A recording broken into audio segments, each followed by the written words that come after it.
Decades of living alone, and I still can't get used to the loneliness. I muttered with a sigh. It's been 30 years since my divorce, after my ex-wife cheated on me. Our marriage lasted only about 2 years. She was so beautiful that she was the talk of the neighborhood, and I, with my low income, short stature, and limited education, felt unworthy of her. That's probably why I couldn't do anything but step aside quietly when I found out she was cheating on me with her handsome ex-boyfriend. I just accepted it. After all, I thought he was more suitable for her. I could have demanded alimony, but that felt even more humiliating, so I didn't. I just wanted her out of my life, and honestly, I didn't want anything to do with her anymore. But that's all in the past now. However, I haven't even had a girlfriend in the many years since my divorce. Simply put, I'm just not attractive. Even marrying my ex-wife felt almost like a miracle. Now, at 60, I've been made to retire early from my company, and I live a modest life alone, working temp jobs without touching my retirement savings. On my days off, there are times when I don't speak to anyone all day, and if the break goes on too long, I worry if I'll be able to speak properly when I return to work. I spend my time watching TV alone, eating alone. What a boring life I lead. Sometimes I think that, but there's nothing I can do about it. Of course, there was a time when I thought about remarrying. But when I attended matchmaking parties, women didn't show interest in me, and the staff at marriage agencies seemed perplexed by me, a man with no notable qualities. It's not that my standards were high, but probably because my specs were visibly low. By my late 40s, I had given up on remarriage. Then, one day, as I was living this dull life, my middle school friend Mike invited me for a drink. Mike is the same age as me, and like me, he's divorced. But he's been in a relationship for 6 months and is living together, planning to get married soon. I'm envious. Mike is a bit timid but a gentle guy, and being someone with few friends, he's an important drinking buddy to me. As soon as we met, Mike said, "Don't you ever think about remarrying, John? Senior remarriages are becoming quite popular now." Hey, cut it out with the senior stuff. I'm still young at 60. Well, there was a time I wanted to remarry, but I've given up on that now. Then Mike flashed a sly smile and said, "So, you're not completely against remarrying, huh?" And he pulled out a photo from his bag. "Hey John, what do you think about meeting this lady for a matchmaking date?" What? I was so surprised by the word matchmaking that I almost spat out my beer. The woman in the photo was introduced by Mike's aunt, who enjoys setting up marriages as a hobby. When Mike told her he had a girlfriend, she asked if he knew any good men to introduce. The woman was 3 years younger than us. From the photo, she looked a bit grumpy, as if she didn't really want to remarry. "But, are you sure I'm okay? And from this photo, she doesn't seem eager to marry," I replied. Mike confidently said, "You'll be fine, John. Just meet her once. I think you two could get along well." I wasn't particularly against her, so I decided to go through with the matchmaking. On the day, I wore a suit I had prepared for the occasion and went to a fancy restaurant. There I saw Mike's aunt and the woman from the photo, looking slightly displeased. She saw me with a serious face and said in a soft voice, "My name is Grace. It's nice to meet you." Nervously, I introduced myself too. Throughout the matchmaking, Grace and I barely spoke, and Mike's aunt kept a conversation going. Whenever I tried to talk, Grace just nodded, looking away with a hint of disgust whenever our eyes met. She seemed eager to leave. Seeing her like that, I honestly started to feel disinterested too. I guess as adults, we're supposed to put on a good front, at least outwardly. I thought she was beautiful, but probably not nice in personality. After a while, I stopped trying to start a conversation. Seeing us not talking at all, Mike's aunt suggested, Why don't you two take a walk outside for a change of scenery? It's warm today, and the view here is beautiful," and practically forced us out of the room to the courtyard. Then Grace suddenly spoke up. "You probably just want to leave early, don't you?" To which I replied, annoyed. "Isn't it you who want to leave? I'm not here reluctantly, forced into this matchmaking date." This was the truth. I did harbor a slight hope for this matchmaking date. But Grace said, "Maybe you were hoping for someone younger, weren't you? I came today because I couldn't say no to her, but honestly, I'm enjoying my work right now and don't feel like getting married. Sorry." Surprised by this unexpected turn of events, I thought to myself about what kind of life she must have had, but ended up laughing, thinking that's just how life is. On the way back from the courtyard, I asked Grace to send a refusal on my behalf. But she said she didn't want to reject me outright, as it would be embarrassing for her, and suggested meeting up 3 more times before deciding, to which I agreed. A few days later, out of respect for Mike, I decided not to lie and actually met up with Grace 3 times as we had agreed. I thought it was just a temporary relationship, so I might as well enjoy it. That's what I had in mind. Surprisingly, Grace and I had similar tastes in food, and we ended up going to a seafood restaurant we both loved. Grace showed up in casual clothes, but being beautiful, she looked good in anything. While I was staring at her, she suddenly asked, "Do you think my outfit is tacky?" Being with Grace was comfortable in the best way. She was beautiful, but I could talk to her without feeling tense. We had a lot in common, probably because we were close in age. On our second date, we went to a movie and then to a stylish bar with a great atmosphere. She was like a different person from when we first met, talking a lot more. Grace, like me, was divorced, and it turned out her ex-husband had cheated on her.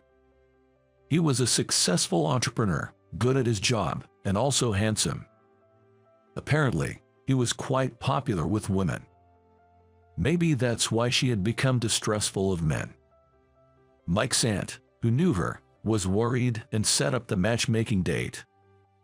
When I shared my own story of divorce with her, we found our lives had many similarities, and we ended up laughing together. It had been a long time since I'd spent so much enjoyable time with a woman. Preparing for our third date, I felt sad thinking it would be the end. Then I received a text on my cell phone. It was from Grace. Reading it, I was shocked. "I'm sorry, I can't make it today. I can't decide when the next time will be. I'm sorry." What? That's. I tried calling her, but her phone just rang. I texted her, but there was no reply.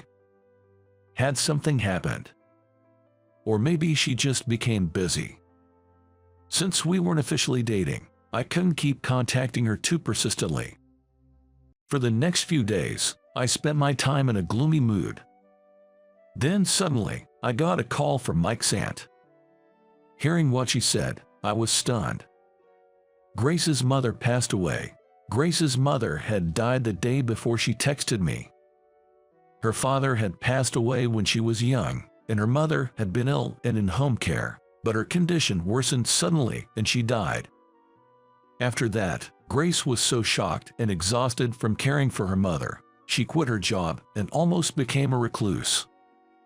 Grace and I couldn't meet in person, but we texted each other several times a month. It was just trivial things like what we ate that day, but I kept texting her, fearing if I stopped, she might disappear from my life. After about a year of this, Grace suddenly contacted me and asked to meet at a cafe. Grace looked a bit worn out, but her smile was just as bright as it had been a year ago. "I'm sorry for worrying you," she said. She told me that she dreamt of her mother, who said she shouldn't grieve forever and that she needed to move forward with her life. Watching Grace speak through teary eyes, I reflected on my own feelings from the day of the matchmaking date until now. I think Grace probably just sees me as a friend, but at some point, I had started seeing her as more than that. My feelings for Grace grew stronger day by day. I couldn't keep my feelings to myself any longer. Grace, do you remember our agreement to go on 3 dates after the matchmaking date? We've only had 2 so far. Would it be okay if I asked you out for our 3rd? Grace looked at me with moist eyes and nodded gently. Then, the next Sunday, I invited her to a restaurant to express my feelings. The restaurant wasn't fancy, but it was one of Grace's favorites. As soon as we sat down, I looked her straight in the eyes and said, "I've fallen for you, Grace. Would you officially go out with me?" Grace, with wide eyes, responded, "I thought you only saw me as a friend." It seemed we had both felt the same way. We laughed together. Then she said, "I like you too, John. When I was down and staying at home, your regular messages really encouraged me. Thank you for being there during my tough times. If it's okay with you, I would like to date you." I immediately called Mike to share the news that Grace and I were now a couple. Mike laughed and said, "I always thought Grace and you would be perfect for each other." It turned out that Mike had a hunch we would get along well after hearing about her from his aunt and had encouraged her to go for the matchmaking date. "Thanks to you, Mike, I feel like I have hope in my life again," I said. "Of course, John, you've been my precious friend since middle school. I always wanted you to be happy," he replied. We had indeed been friends for a long time since our school days. "Remember when I was bullied in school because of my timid nature? You wrote me letters when I didn't want to go to school. They were about trivial things, but they meant a lot to me. I still remember your kindness. I want to be friends with you even when we're old men, and I want you to be happy," Mike said. I had almost forgotten those school days and murmured, "Did that really happen?" Finally, Mike ended the call by saying, "Be happy with Grace. I'm going to be happy with my girlfriend too. Let's meet up sometime and share our love stories over a drink." I felt incredibly grateful to Mike. I realized the importance of friendship, no matter the age. Grace and I continued our relationship smoothly, and about 6 months later, we started living together. Meanwhile, Mike married his girlfriend and seemed very happy when he told me about it. Hearing about Mike's marriage, I started thinking about marrying Grace, and about a year into our relationship, I proposed to her, and she was thrilled.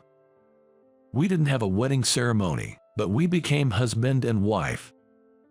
I never imagined someone like me could have such happy days. I plan to enjoy the rest of my life to the fullest with Grace.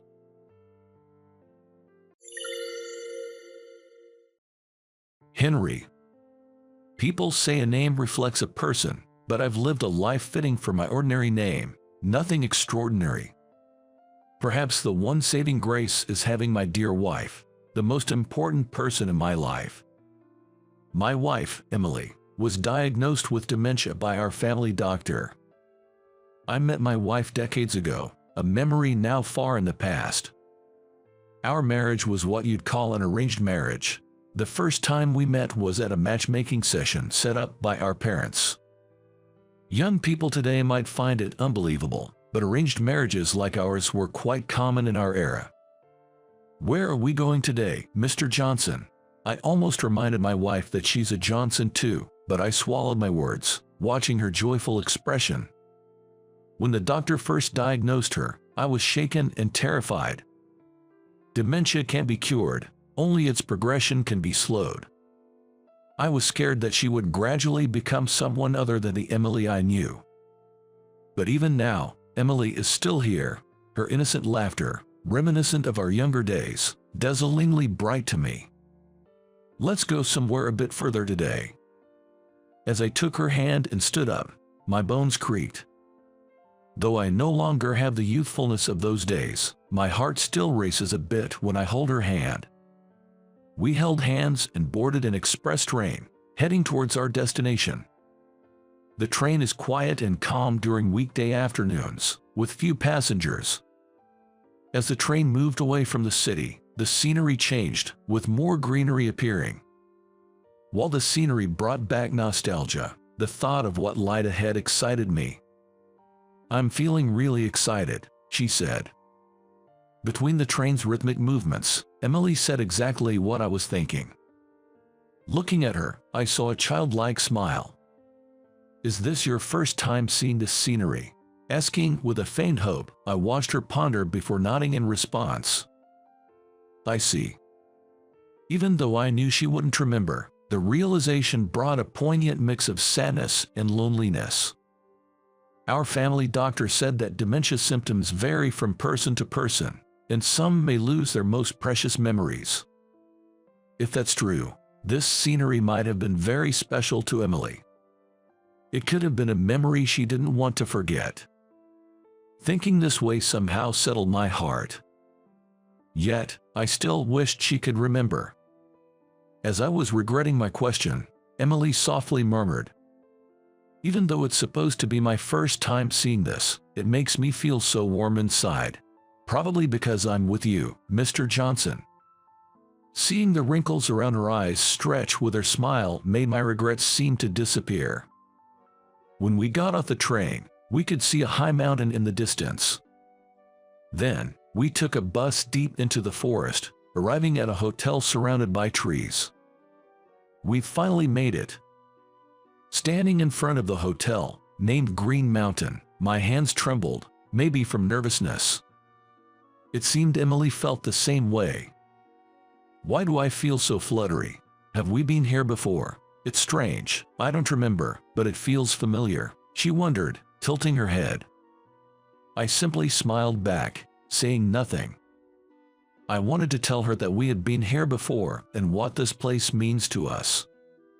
But I didn't want to force her to remember. Even if she can recall, if today becomes a good memory, that would make me happy.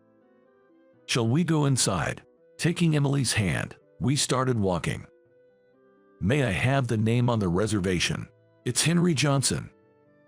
As we opened the hotel's door, an elderly man in a deep blue suit stood there. The wrinkles at the corners of his eyes when he smiled seemed to embody his kindness. Noticing a pin badge on his chest, I read the name James Blue and the title manager. "This gentleman is the manager." He seems as calm as the hotel's atmosphere itself. While I was lost in thought, the manager, Mr. Blue, let out a quiet sound, as if noticing something. Looking beside me, Emily seemed to not have heard him and maintained an indifferent expression. I wondered what that was about. For a moment, I was curious, but Mr. Blue soon returned to his smile, so I decided not to worry about it.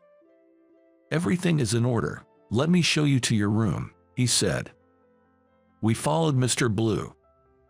We were led to a room called Aurora, the most expensive room in the hotel. "This room is lovely, Mr. Johnson." As we entered, there was a large window overlooking a courtyard. Emily rushed to the window. Her eyes sparkled as she gazed at the view. The courtyard was filled with a variety of blooming flowers, and it was clear from just a glance that they were well maintained. The garden was renowned for its breathtaking beauty.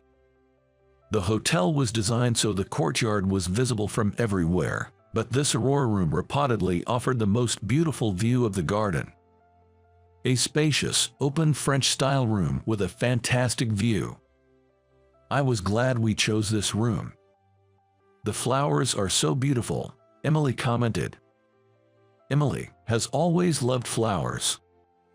I remember learning about this passion of hers during our matchmaking meeting. The garden at the place where our matchmaking was held was also quite beautiful. Back then, I knew only basic flower names like sunflowers and lilies, but she taught me about various others.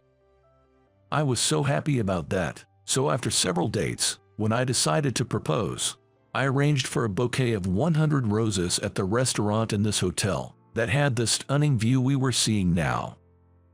There was a scene like this in a movie I saw around that time, and thinking it was a great idea, I decided to emulate it. "Will you marry me?" As I presented the bouquet of 100 roses, Emily looked at me with wide eyes. Was that too cheesy? As I regained my composure, I suddenly felt embarrassed, my face probably as red as the roses at that moment. In an arranged marriage like ours, Such a proposal wasn't typical. Emily, looking surprised and motionless, made me worry she thought I was odd, but then she softly laughed. "Thank you, Henry. I've never received such a wonderful gift. Of course, I'll marry you." From that day, we officially became husband and wife. Thinking back to those times, I couldn't help but smile. Although our skin, the wrinkles on our hands, and our bent backs have changed a lot since then. But the feelings I had when I was with Emily remained the same. She was happily gazing out the window.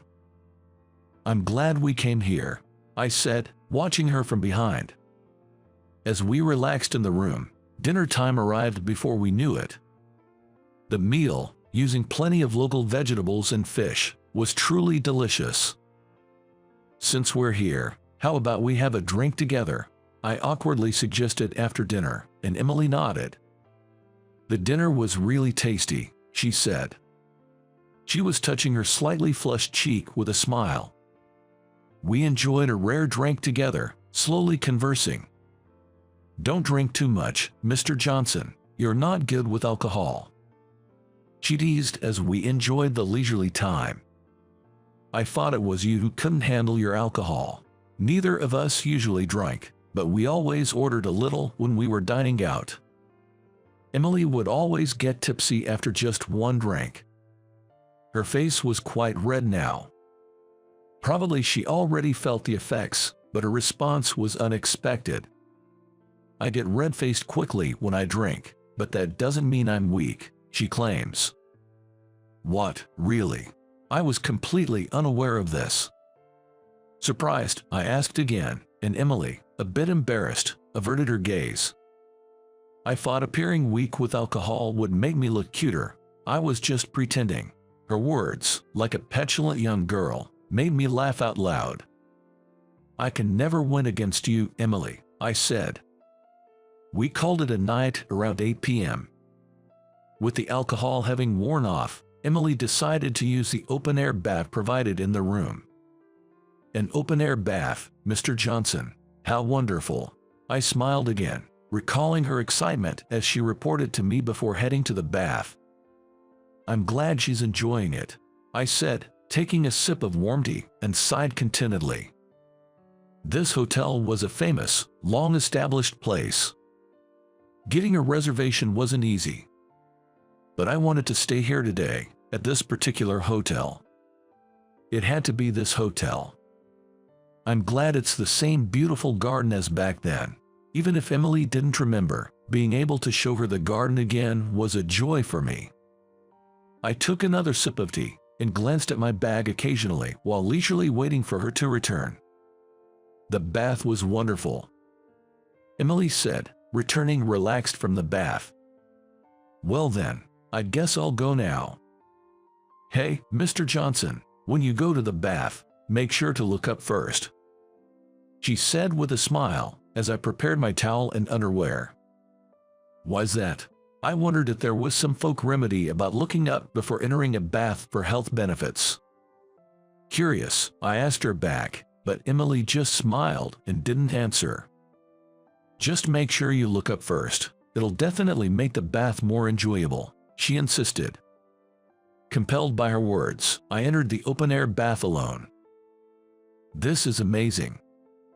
As instructed, I looked up and immediately understood what Emily meant. The open space, the faint sound of crickets, but most thrilling was the star-filled sky visible through the gaps in the trees. Emily must have been referring to this starry sky. Such a sight was impossible to see in our town. Submerged up to my shoulders in the bath, I let out a sigh. Indeed, every part of this place is beautiful. "Welcome back, Mr. Johnson." Returning to the room, I found Emily gazing out the window, sipping tea. "It was really beautiful." "I knew you'd like it," she said. Her face was lit up like a child who had succeeded in a prank. She's always loved beautiful things, unchanged since the past. Spending time like this reminded me of when we first met, and also how long we've been together, which felt wonderful. What should I make of this day? What would make Emily happy? I had been thinking about this for our wedding anniversary. Would you spend the rest of your life with me? I took out a small black box from my bag. Inside was something I couldn't afford to give Emily on the day we vowed to marry. I've lived an ordinary life, much like my name suggests. A regular office worker at a general company. My salary was average, and as a young man, it was all I could do to make ends meet. That's why, even at such an important moment as my proposal, I couldn't afford to buy Emily a ring, and the roses were the best I could do. But still, she chose me. I don't need such things to be with you, she said with gentle words, staying with me all these years. Yet, it always remained a regret for me. Perhaps she did want a ring in her heart. Every girl dreams of wearing that glittering symbol. So, for our 30th wedding anniversary, I chose to present her with a ring. I'm sorry for not being able to give this to you sooner. As I opened the box and showed her the ring, Emily looked puzzled. Mr. Johnson, are you giving this to me? Yes, I'm truly sorry for the delay. Is that so? She seemed to not fully understand what I was saying. Emily gazed at the ring, tilting her head slightly. It's beautiful. I took the ring out of the black box and slid it onto a ring finger. Then, Emily raised her hand, admiring the ring with a mesmerized look. Emily. What is it? She turned her happy face towards me as I called her name. I took out something else from my bag and presented it to her. It was a single rose. I might not be able to prepare a grand gesture like 100 roses anymore, but this one carried all my feelings. I thought the rose might seem underwhelming after the ring. Feeling a bit sheepish, I watched as Emily's eyes widened in surprise. Thank you, Henry. I've never received such a happy present, she said. I was startled when she called me by my first name. Since her illness, she had always referred to me by my last name. Emily looked at me steadily and gently grasped my hand. You even prepared a ring for me, such an expensive item. It must have been hard, right? But you know, I'm happy just being by your side, just being with you, she said, her eyes brimming with tears. Seeing her like that made me tear up too. I really can't match up to you, Emily. As I smiled softly, we both realized our tears were falling at the same time, and we ended up chuckling together. 30 years ago, I reserved a restaurant in this hotel, known for its garden views, despite having little money. I wanted to stay in this Aurora room but could only afford the restaurant. Though I couldn't afford a ring, I prepared 100 roses instead. I want to surprise her after dinner, I said. Understood. What a lovely surprise. The staff had agreed to my whims, and the day before, I had secretly left the 100 roses at the hotel. Looking back, they were very kind to a mere diner like me. It was an arranged marriage, and at that time, we had only met a month ago. But I was desperate to see Emily's happy face. She probably doesn't remember any of it now. Yet, she reacted to the proposal with the same words and expression as back then. I love you, Henry. I was so glad we could be here today, together in this place. The next morning, we strolled slowly down the hotel's corridor, wrapped in birdsong and sunrise. Mr. Johnson, it was so much fun. This will be a wonderful memory. She was smiling like a child as we walked side by side. Mr. Blue, the manager, greeted us warmly at the reception. Good morning, Mr. Johnson. After exchanging greetings and processing our checkout, Mr. Blue suddenly paused. Oh, I heard Mr. Blue make a sound as if he had just realized something. Wondering what it was, I noticed him deepening his smile. Such a beautiful ring, and a lovely flower, he said. Those words were directed at Emily, who was standing beside me. Following Mr. Blue's gaze, I saw she was holding a single rose, treasured in her hand. You're the couple from the rose bouquet incident, aren't you? No way. I was surprised to hear a familiar term, and Mr. Blue quietly nodded in confirmation. 30 years ago, you both visited our restaurant, right? I was the one who took care of the 100 roses for you. Back then, I was too desperate to pay attention to my surroundings. But it seems Mr. Blue remembered us. It was my very first task when I started working here, so I remember it well. I was so happy to see such a lovely couple formed in this hotel, he said with a joyful voice. Hearing him speak, I felt a deep sense of emotion, realizing that someone else held the memory of that day. Thank you for a wonderful time. I will definitely come here again with my wife. I gripped the warm hand beside me and thanked him. Yes, we eagerly await your return. With Mr. Blue's voice bidding us farewell, we started walking away. I decided to cherish both the new sparkle on her left hand and her smiling face as we held hands, regardless of what the future may hold. Do you really think someone like you belongs here? You're completely out of place. It seems you don't understand where you stand. This hotel is only for the elite like us. A middle school dropout like you doesn't fit in. Go home. Despite the mean things my classmate Mike said to me, I didn't care. It's because Mike didn't know the truth. I'm called James and I'm in my 30s. I'm about to tell you about things that happened in the past. My family was very poor, so ever since I started elementary school, I was ridiculed by those around me. It was because my clothes were obviously hand-me-downs and worn out. So, everyone laughed and called me a poor person. By the time you're in elementary school, you start to distinguish which families are wealthy and which are poor. Families who can afford to buy the latest games and bicycles for their kids are considered rich, while those who have nothing are seen as poor.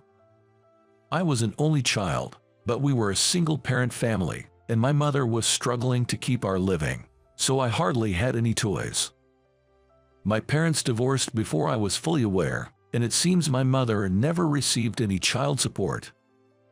According to my mother, my father was unfaithful and cheated a lot, and despite her repeated warnings, he never changed. Fed up, my mother decided to leave home with me. My father was a terrible person who probably didn't care about us at all. I've never met him since the divorce and didn't want to. I didn't care about a father who made my mother suffer, especially since it was unlikely he would ever apologize. So, my mother worked multiple jobs for my sake, but had to reduce her workload when she fell ill. I was a growing boy, and with my mother's low income, we couldn't afford luxuries. While other families had cakes for birthdays and Christmas, we never had such things at our home. Believing in Santa, I hung my stocking and made a wish, but woke up to find it empty, realizing that Santa doesn't visit poor kids' homes. Later, understanding that Santa was actually the parents, I felt the harsh reality of our situation. Among the boys who teased me, I particularly despised a boy named Mike. Mike came from a wealthy family and always bragged about his possessions. For instance, the latest gaming console his father bought him, or the expensive clothes his mother got for him. Mike was probably the only one who came to school in branded clothes, so both the girls and boys would all say, "Wow, that's amazing," and praise him. The other day, I went to the department store with my mom and got this shirt and pants. Cool, right? They cost $500 in total. Well, my family is rich, so it's expected. There he goes again. Hey, James, your clothes are so lame. Where did you buy them? From a supermarket, perhaps? Well, yes, but so what? Give me a break. Who buys clothes at a supermarket? That's for groceries. Well, my mom only shops at high-end stores. But I guess your family can only afford Walmart, right? What's wrong with Walmart? They have tasty snacks. I would never eat cheap supermarket snacks. I only eat the high-end snacks my mom chooses. Don't compare your family to mine. Mike's family was indeed wealthy, and I remember being shocked by their gigantic house when I saw it once. Mike's father was a business owner and seemed to be doing quite well financially. That's probably why he could afford to buy anything his family desired without causing them any hardship. Yet, seeing Mike belittling others, I couldn't help but think his education was a failure. Mike seemed to enjoy looking down on me, criticizing everything I had. The clothes and shoes my mother bought for me, even my school bag, he ridiculed them all, which made me incredibly angry. One time, Mike aggressively scratched my backpack. Angry that he had damaged the backpack my mother had worked hard to buy for me, I confronted him. "What did you do? Look, it's scratched. My mom bought this for me." But isn't that obviously cheap? Who cares about something like that? My stuff is high-end. This is the most expensive thing from the department store. That's not the point. Do you think it's okay to damage other people's belongings? That's the worst. You should pay for this. What? How dare you talk to me like that? Acting all high and mighty for a poor kid. So what? It's not you who's great. It's your dad who's the CEO. There's nothing great about being the kid, Mike. Don't get ahead of yourself. I've always been pretty assertive, so I wasn't just going to take the bullying for nothing. But maybe that got under his skin, because Mike flew into a rage and started hurling insults at me. He also resorted to throwing sand from the playground at me as a form of harassment. Things escalated, and I began to dread dealing with someone like Mike. It felt like a waste of time to engage with someone like him, and I was planning to ignore him from then on. However, he seemed to be fixated on me, constantly provoking me whenever he could. I couldn't stand it. "Hee, I stole your pencil case." "Hey, give it back. What are you doing?" "Wow, all the pencils inside are so short. Can't afford new ones." That's sad. Poor people can't even buy pencils. I'm glad I'm rich.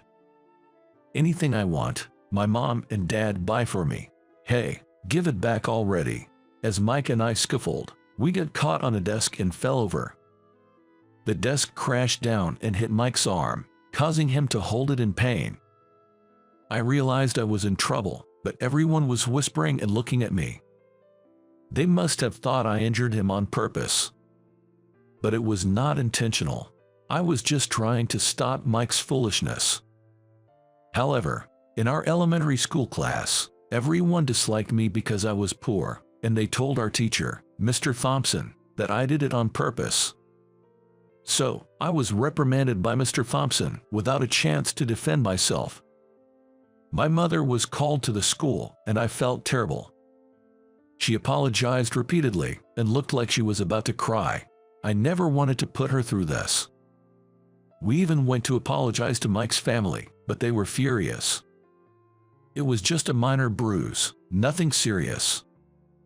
But it all started because Mike stole my pencil case and teased me. For the first time, I realized how unfair the world could be. It was frustrating to see everyone siding with Mike, the rich kid. I always wondered why I had to go through this just because I was poor. I wasn't causing trouble for anyone by being poor. I was trying my best to live every day. Having to make my mother apologize was a huge shock to me, but Mike seemed unfazed. In fact, he was spreading rumors that I deliberately knocked over the desk to hurt him. Then, we entered middle school and ended up in the same class again. Mike had apparently tried for private middle schools but didn't get in anywhere, so he ended up at the local public middle school. He wasn't that bright, just wealthy, which I kind of expected. But Mike was making excuses like I was just 1 point away from passing, which seemed rather pathetic. Even after we started middle school, Mike continued to tease me and, along with other boys, mock my lunch. They called the lunch my mom made for me poor looking. What's this? That sandwich has no ham in it. How can you eat this? Isn't this worse than animal feed? Hey, just give it back. No way. If you say please return it, Lord Mike, I might consider it. Who would say that? Hey, You think a pool kid like you can talk back to me? Do you know who I am? The son of the CEO of Adams Corporation. So what? You're always bragging about your parents, but you yourself aren't impressive at all. You ended up here because you failed to get into a boys' school. Say that again, I dare you. I'll say it as many times as you want. Despite being a rich kid, you couldn't get into middle school because you're not smart. All right, tough luck. This is what happens to someone who can't apologize. Mike dumped my lunch on the floor and burst out laughing. I was so shocked that I froze and couldn't do anything. I admit I might have gone too far, but Mike was the one who started it. I wondered if this wouldn't have happened if I had been more submissive. But I didn't want to just take it one-sidedly, and I've always been pretty assertive, so I couldn't help but talk back. Then, in our third year of middle school, everyone started to seriously consider their future paths. Mike was told by our homeroom teacher, Mr. Carter, that he had no chance at prestigious private high schools, so he lowered his sights to a certain private school. I couldn't even dream of attending a private high school, and I was even debating whether to go to a public one. My mother had become more frail than before, and I knew she was pushing herself to work. Her complexion was always poor, pale as clay, making me fear she might pass away someday. I felt guilty making her work so hard for me, so I thought it would be better to start working right after middle school. But Mr. Carter was a bit surprised when he heard I wanted to work instead of going to high school, considering my decent grades. I've decided not to go to high school but to work instead. I really want to start earning as soon as possible to ease my mother's burden.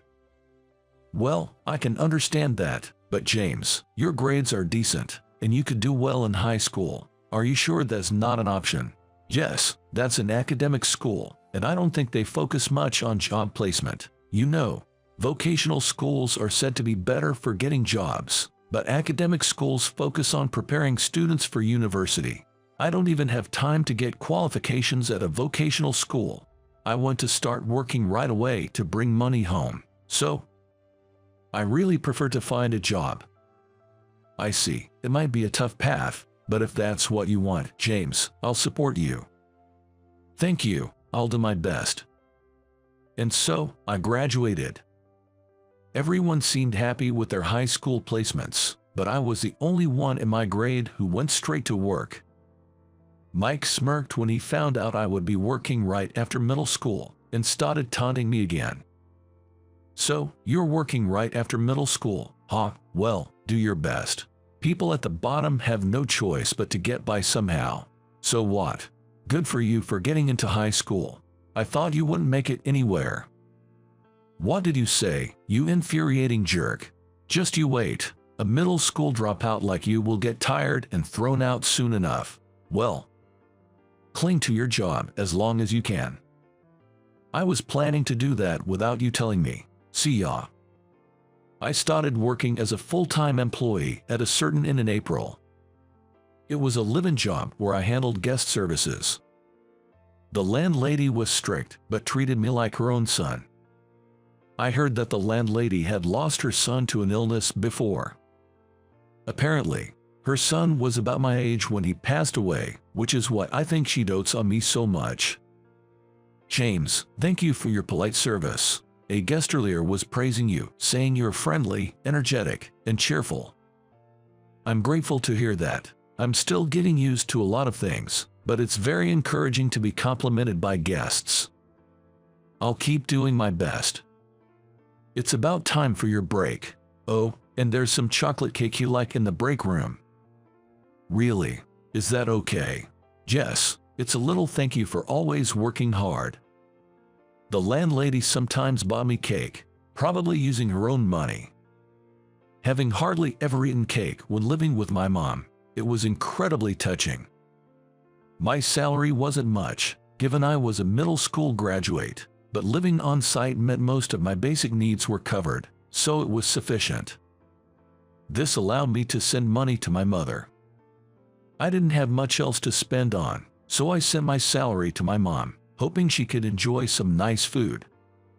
James, a banquet is starting soon, and it'll get busy, but please take care of the guests over there. Jess, understood. Mr. Smith, right. Yes, Mr. Smith. And please take care of Mrs. Miller as well.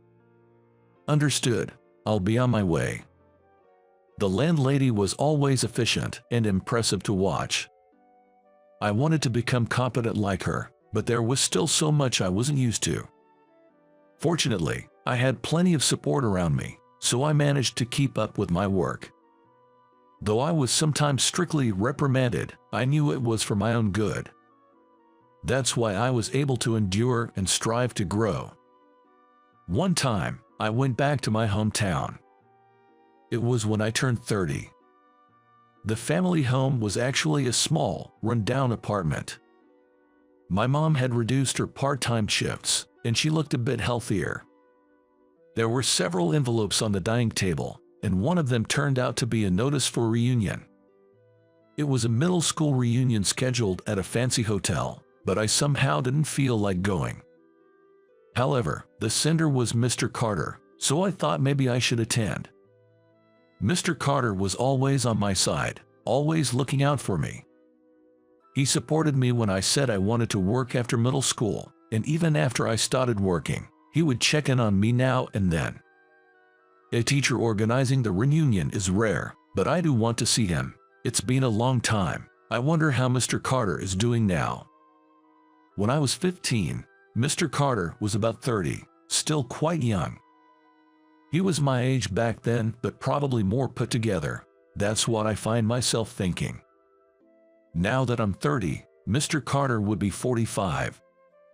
He's at an age where one might call him an old guy, but Mr. Carter had a youthful face even at 30, so I imagine he still looks young. Wanting to see Mr. Carter, I marked "will attend" on the reply slip and sent it back. On the day of the reunion, I headed to the fancy hotel with nervous anticipation. I wondered how everyone had grown up. Walking inside, I made my way to the banquet hall, the venue for the reunion. I could hear the bustling voices of everyone and thought, not much has changed since middle school. Both the guys and girls were chatting happily, a nostalgic scene. My middle school days weren't great, but I was somewhat happy to see everyone. Above all, I wanted to meet Mr. Carter and thank him for his support. I took my seat according to the seating chart. Then, a guy approached me. I recognized him immediately as Mike. He was the only one with such a mean look on his face. "Hey, long time no see. You're James, right? How's life as a middle school grad?" It's okay, I guess." "Really? Just okay? Well, I guess you live in extreme poverty every day. You were always poor after all. I'm set to take over my dad's business. They even call me the heir at the company. I'm the future president after all." "Oh, is that so?" It seemed Mike had joined his father's company and was being groomed as the successor. The thought of him coming over just to boast about this made me feel weary. I'd rather look for Mr. Carter and express my gratitude than listen to Mike's pointless bragging. Glancing around, I spotted a slightly gray-haired man. That must be Mr. Carter. He hadn't changed much in height or build, and I could recognize him from the back. I got up and approached Mr. Carter. "Mr. Carter, it's been a long time. I'm James." "Oh, James, how have you been?" "Keeping well." "Yes, thanks to you. I'm busy every day, but it's fulfilling." "That's good to hear. I always worried you might be overworking yourself since you're such a hard worker, but if you're healthy, that's great." "Jess, I'm doing well." At that moment, Mike approached again, smirking. He was probably about to say something mean again. "Why don't you just leave? You're annoying." "What? Why all of a sudden? Do you really think someone like you belongs here? You're completely out of place. It seems you don't know your own standing." "Ha ha ha. This hotel is only for the chosen ones like us. A middle school dropout like you doesn't fit in. Go home." "I don't understand what you're saying. If I'm such an eyesore, why don't you leave? You little, who do you think you're talking to? I'm the son of a president. There's no comparison between me and a middle school dropout. Just disappear. Can't you see you're out of place? That's when Mr. Carter spoke up. What are you talking about? This hotel. James is the manager here. What, really? You might not know this, but James has been recognized for his work and became the manager of this hotel. So he's far from being out of place here. That's impossible. He's just a useless middle school dropout, incapable of succeeding anywhere. There's no way a middle school dropout could become a hotel manager. I've never heard of such a thing. Whether you've heard of it or not, it's a fact. I started off doing menial tasks editing, but my hard work there was recognized. And now I'm in this position. This Grand Palace Resort was actually established by the inn I used to work for. What are you talking about? Initially, we were only managing the inn, but then we decided to create something more upscale, like 5-star urban luxury hotels and resorts. That's how I ended up being appointed as the manager of this Grand Palace Resort. They saw my hospitality skills and manners developed at the inn and asked me to take on this role. Mike was utterly astonished, his eyes wide with disbelief. Actually, I am the manager of this Grand Palace Resort, a luxury hotel. It's a 5-star hotel, and it was created by the parent company of the inn where I first worked. Until now, we had only managed inns, but we decided to move into providing high-class urban accommodations and started constructing 5-star hotels. When looking for the right talent, I was chosen. I was surprised to be selected, but I was happy that my efforts were recognized. I thought I would always be stuck in low-level jobs, but the landlady had been watching me closely. You're too good to be just doing odd jobs here forever. You should go to the Grand Palace Resort next. It will be lonely without you. But it's for your own good, James. Thank you for all your hard work. Keep your spirits up when you're there. I'm grateful to have worked here. I've seen many guests happy, and I've always been treated well by you and everyone else. I believe I've been able to do my best thanks to everyone here, so I'll keep doing my best in the next chapter too. Remember, you can always reach out if things get tough. Remember that everyone here is rooting for you. Just think of that and get back on track. Your mother would be proud to see how much you've grown. Yes, my mother was overjoyed when I became the manager. I couldn't have reached this point on my own. I don't even know how to begin thanking everyone, but thinking about not seeing everyone again makes me sad. Hey, no crying now. This is a celebration. Cheer up, or you make me cry too. Right? It's a good thing. I'll keep going with a positive attitude. Thanks to the landlady's recommendation, I made an unusual career move. It was unprecedented for a middle school graduate to become a manager of a luxury hotel, but I was highly valued for my contributions. I've always been blessed with supportive people. During my time at the inn, the landlady and the staff cared for me, and I received numerous letters from Mr. Carter. Knowing so many people truly cared about me made my past as a middle school dropout seem insignificant. Mike apparently went to a decent university, but his character was deeply flawed. People who look down on others and take pleasure in belittling them are unlikely to earn respect from anyone.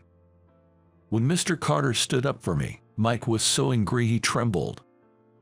I don't know why Mike was so mad, but I felt more justified in being angry after being belittled by him.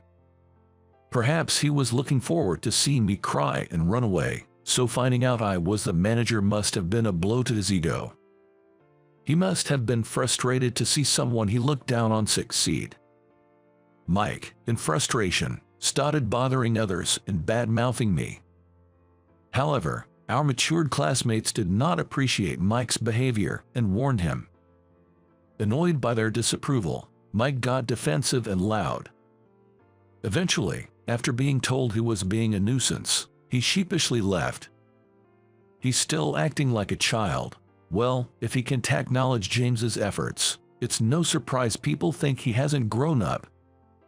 Right? I wouldn't want to be like him. I was mocked in middle school, but I never thought he'd still be so malicious. Anyway, it's good to see you're doing well, James. Although we've been exchanging letters, it's reassuring to see you in person. You tend to overdo things, so I've been worried. How's the hotel job going? Thanks to you, it's going smoothly. There are tough times, but I enjoy the work more than anything. That's good to hear. Remember, if things get hard, you can always talk to me. You're not a middle schooler anymore. But you're still an important former student to me, so don't hesitate to reach out. Then, I met a woman. She was visiting with a friend and was earnestly searching for a lost item. No staff member could find it, but I stumbled upon it by chance. When I returned the lost item to her, she was delighted. Her name was Emily, and she was beautiful. The handkerchief she lost, given by her mother, was very precious to her. Her mother had passed away, but she had given Emily the handkerchief just before her death.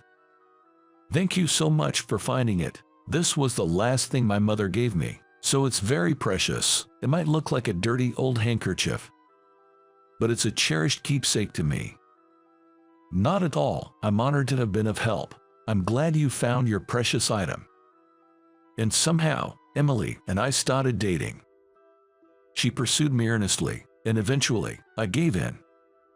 I wondered if it was okay to develop this kind of relationship with a guest, but since we coincidentally met on my day off, it must be fate.